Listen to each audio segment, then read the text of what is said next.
Teori komunikasi itu gimana sih?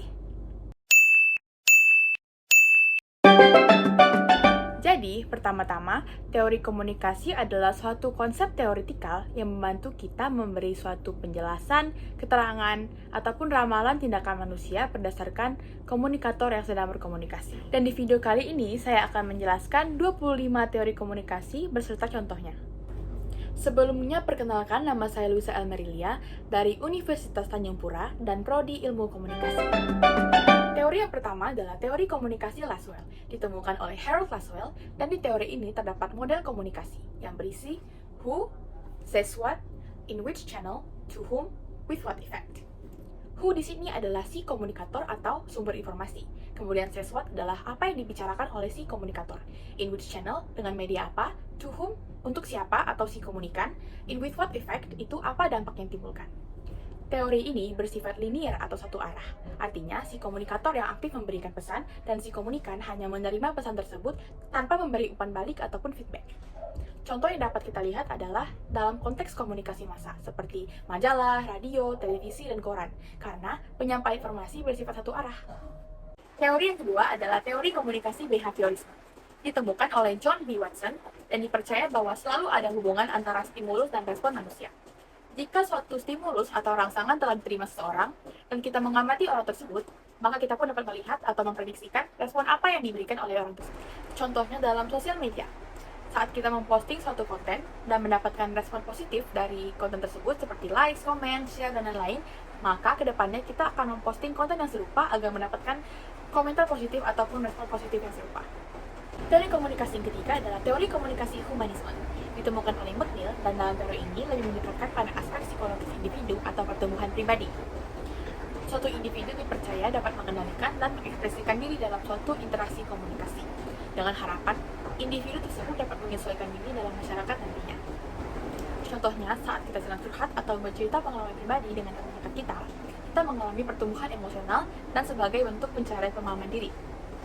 Selain itu, kita juga mendapat perspektif baru, dukungan dari teman dekat, membuat kita akan berkembang menjadi manusia yang lebih baik ke depannya. Teori yang keempat adalah teori agenda setting. Teori ini lebih fokus kepada efek yang diberikan media massa kepada khalayak. Teori ini diuji oleh Maxwell McComb dan Donald L. Shaw. Teori ini beranggapan bahwa media massa memiliki pengaruh yang besar terhadap persepsi publik. Contohnya berita televisi. Kita ambil contoh kekerasan seksual pada anak. Masyarakat yang menontonnya, walaupun tidak mengalami secara langsung, otomatis akan merasakan atau mengalami seperti awareness kepada kasus tersebut. Maka kasus-kasus kekerasan anak lain pun akan terungkap di daerah-daerah lain. Teori selanjutnya adalah teori kultivasi atau cultivation. Dalam teori ini, dipercaya bahwa televisi menjadi media utama bagi pengetahuan masyarakat tentang realitas sosial dan lingkungan sekitarnya. Teori ini ditemukan oleh George Gardner dalam studinya yang berjudul Cultural Indicator. Contoh peristiwa. Ketika suatu individu menonton televisi ataupun film yang berisi kekerasan, maka ia pun akan membentuk persepsi bahwa lingkungan sekitarnya juga tidak aman dan menjadi takut jalan di malam, sendirian, dan lain-lain. Teori yang keenam adalah teori penerimaan aktif atau audience reception. Teori ini ditemukan oleh Stuart Hall. Dalam teori ini, fokus utamanya adalah bahwa media menyampaikan pesan yang ingin disampaikan oleh penciptanya. Pesan-pesan ini dapat diinterpretasi oleh penerima dengan 3 cara hipotesis. Yang pertama adalah perfect reading, ketika konsumen mengerti sepenuhnya pesan yang disampaikan. Yang kedua, negotiated reading, ketika konsumen mengerti sebagian pesan yang disampaikan dan sisanya menyesuaikan dengan nilai-nilai mereka sendiri. Yang ketiga, oppositional reading, ketika konsumen tidak setuju dengan pesan yang disampaikan. Teori yang ketujuh adalah teori uses dan gratifications. Dalam teori ini menekankan peran aktif pengguna media dalam memilih dan menggunakan media. Ditemukan oleh Sandra Ball-Rukic dan Melvin Doblor, kemudian dikembangkan oleh Gurevich, Katz, dan Blumer. Contohnya, saat kita akan mencari hiburan, kita akan membuka aplikasi hiburan seperti Instagram, TikTok, dan lain-lain. Ketika kita sedang mencari berita, maka kita akan membuka aplikasi Kompas, TikTok, ataupun buka Google. Teori yang ke-8 adalah teori ekspektasi value ataupun pengharapan nilai.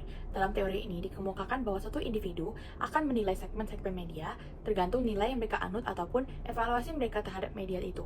Contohnya saat kita sedang mencari berita.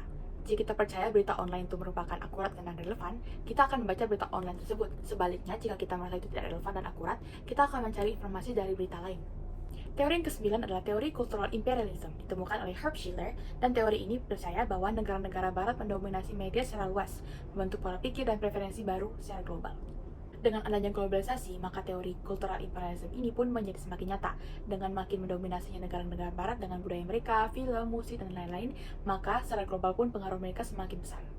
Teori yang ke-10 adalah teori spiral of silence. Teori ini ditemukan oleh Elizabeth Noel Newman, dan dalam teori ini ia menyebutkan salah satu pengaruh media adalah membentukkan opini publik yang akhirnya memicu timbulnya kelompok mayoritas dan minoritas.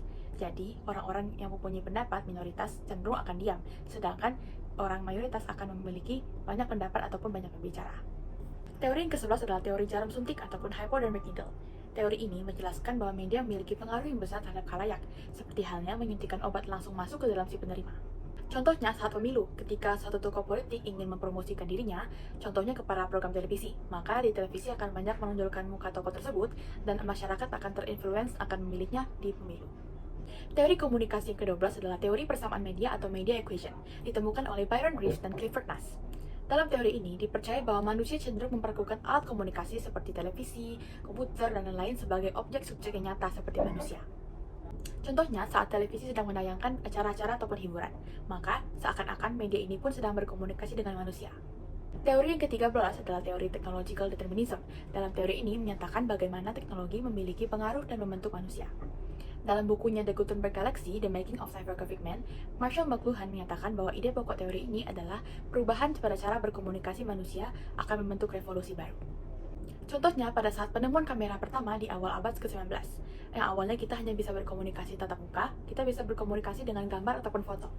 Teori yang ke-14 adalah teori difusi inovasi, yang dipopulerkan oleh Everett Rogers pada bukunya Diffusion of Innovations.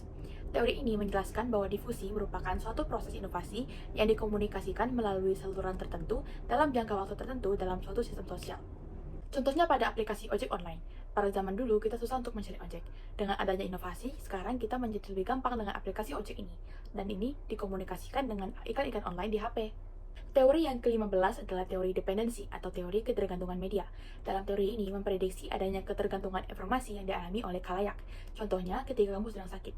Ketika sedang sakit, kita tidak bisa pergi keluar, maka kita akan mencari hiburan dengan cara main HP, menonton televisi, ataupun membaca berita. Teori yang ke-16 adalah teori individual differences ditemukan oleh Melvin DeFleur. Teori ini mengasumsikan bahwa individu menerima pesan-pesan yang disampaikan sesuai dengan kebutuhannya masing-masing. Contohnya, saat kita ingin mencari hiburan, kita ambil contoh TikTok. Saat kita mau scroll TikTok, kita akan mendapatkan banyak video yang bervariasi. Kita hanya akan menyukai ataupun menonton video yang kita suka. Misalnya kita suka Korea, maka kita akan menyukai konten-konten yang berisi Korea. Teori yang ke-17 adalah teori framing. Teori ini ditemukan oleh Erving Goffman, dan dalam teori ini dipercaya bahwa media memiliki kecenderungan untuk menempatkan berita dalam suatu kerangka utama ataupun frame dan memberikannya makna tertentu. Contohnya dalam berita, kita ambil topik virus corona. Berita A memberitakan cara menghadapi virus corona, sedangkan berita B menjelaskan dampak virus corona terhadap perekonomian Indonesia. Topiknya sama, tapi cara memframingnya berbeda-beda. Teori ke-18 adalah teori kesenjangan pengetahuan atau knowledge gap, ditemukan oleh Philip Tichenor, George Donahue, dan Clarice Olian. Dalam teori ini mengasumsikan bahwa bertambahnya jumlah informasi terhadap satu topik memperbesar kesenjangan antara individu yang mengetahui lebih banyak dengan individu yang mengetahui informasi tersebut lebih sedikit. Contohnya adalah orang yang memiliki HP dan orang yang tidak memiliki HP. Maka orang yang memiliki HP lebih gampang untuk mengakses informasi dibandingkan orang yang tidak memiliki HP. Teori yang ke-19 adalah teori efek persuasi, ditemukan oleh Albert Bandura, mencakup keyakinan pribadi terkait media dapat mempengaruhi perilaku suatu individu. Contohnya adalah pengalaman pribadi. Saat kita menonton berita, kita ambil contoh ada owner cafe kecil, yang akhirnya sekarang sukses menjadi owner cafe besar, maka kita akan berpikir kita bisa melakukan hal yang sama dengan dia. Teori yang ke-20 adalah teori social learning, ditemukan oleh Albert Bandura dan digagas pertama kali oleh Neil Miller dan John Dollard. Teori ini percaya bahwa perilaku merupakan hasil pembelajaran dari observasi. Observasi terdiri dari mengamati perilaku, menerima informasi perilaku, dan meniru perilaku. Contohnya dalam pembelajaran, saat guru tidak bisa memberikan materi secara tatap muka, maka akan diberikan video ataupun materi untuk dibawa ke rumah. Dan saat di rumah, kita mempelajari hal tersebut, dan kita akan menerapkannya saat pertemuan selanjutnya. Teori yang ke-21 adalah teori operant conditioning, ditemukan oleh Skinner. Dalam teori ini dapat diartikan sebagai suatu prosedur dalam memberi motivasi tingkah laku yang dapat mengakibatkan hilangnya atau terulangnya tingkah laku tersebut. Contohnya saat satu anak mendapatkan nilai jelek dalam bahasa Inggris, maka sang ayah menjanjikan bahwa dia akan membelikan iPad kepada anaknya jika mendapat nilai ulangan bahasa Inggris yang bagus dalam ulangan selanjutnya. Maka si anak pun akan mendapatkan motivasi untuk belajar dengan tekun demi mendapatkan nilai yang bagus untuk tes selanjutnya. Dan jika pun itu berhasil, maka si ayah akan membelikan iPad tersebut. Teori yang ke-22 adalah teori sibernetik, ditemukan oleh Wiener, dan teori ini berisi mengenai suatu sistem yang menjadi pengontrol kegiatan komunikasi. Contohnya dalam pembelajaran, suatu guru membuat mind map untuk mengajar kepada kelas berikutnya. Kemudian saat kelas berikutnya, dia pun mengajarkan materi berdasarkan mind map yang telah dibuat tersebut. Teori komunikasi yang ke-23 adalah teori komunikasi birokrasi, ditemukan oleh Max Weber. Ia percaya bahwa model birokrasi ini dapat meraih komunikasi antar organisasi lebih efektif. Kita ambil satu contoh, yaitu OSIS.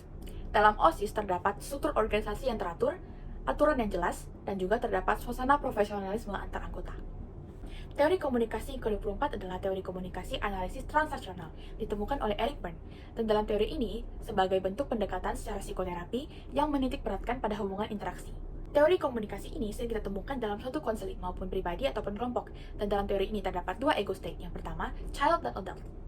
Teori komunikasi yang terakhir adalah teori komunikasi informatif, ditemukan oleh Shannon dan Weaver. Dalam teori ini disebutkan bahwa komunikasi merupakan perantara antara pesan dan bagaimana perantara tersebut menggunakan saluran media yang ada. Contohnya saat penugasan. Misalnya kita tugaskan untuk membuat satu makalah. Kemudian kita akan membuat makalah tersebut terstruktur agar pesan yang kita sampaikan dapat dimengerti. Dimulai dari latar belakang, pendahuluan, rumusan masalah, tujuan, penutupan, dan lain-lain. Dan itulah 25 teori komunikasi. Terima kasih sudah menonton.